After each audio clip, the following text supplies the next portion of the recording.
I've had a great experience out here. I've met some of the greatest people that I ever met in my life. And your country looks grand to me.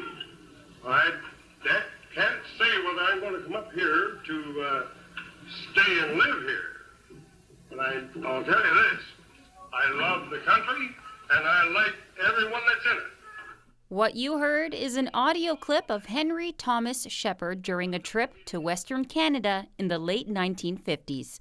For many Georgetown residents, that voice is certainly familiar for being one of the most prolific men in that community.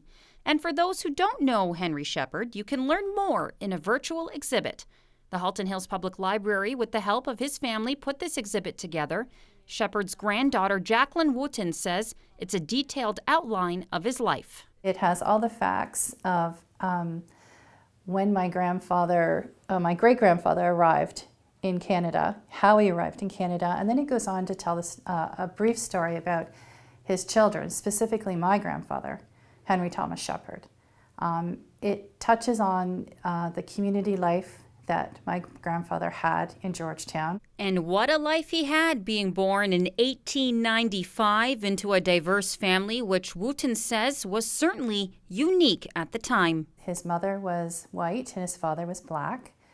So you can imagine in those times things were a little difficult, not only for a person of color, but in an interracial marriage.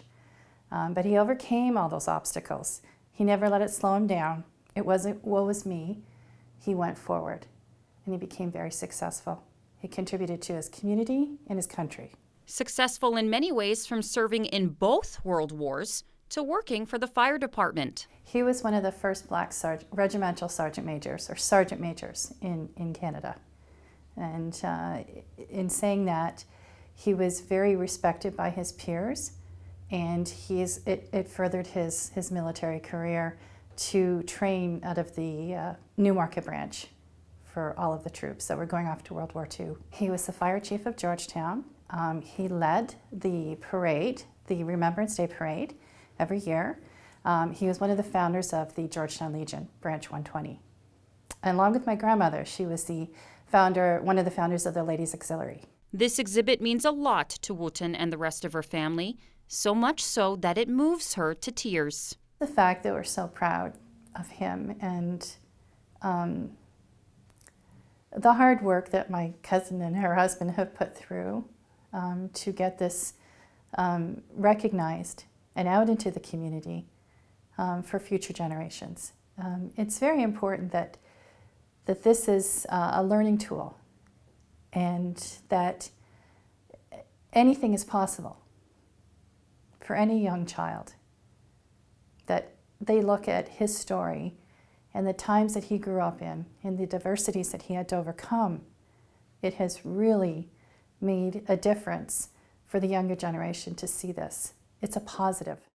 To dive deeper into this exhibit and the life of Henry Thomas Shepard, you can go to the Research and Support tab at the Halton Hills Public Library's website, select Local History, and click on Halton Hills Images. Reporting for Halton News, I'm Melissa Candelaria.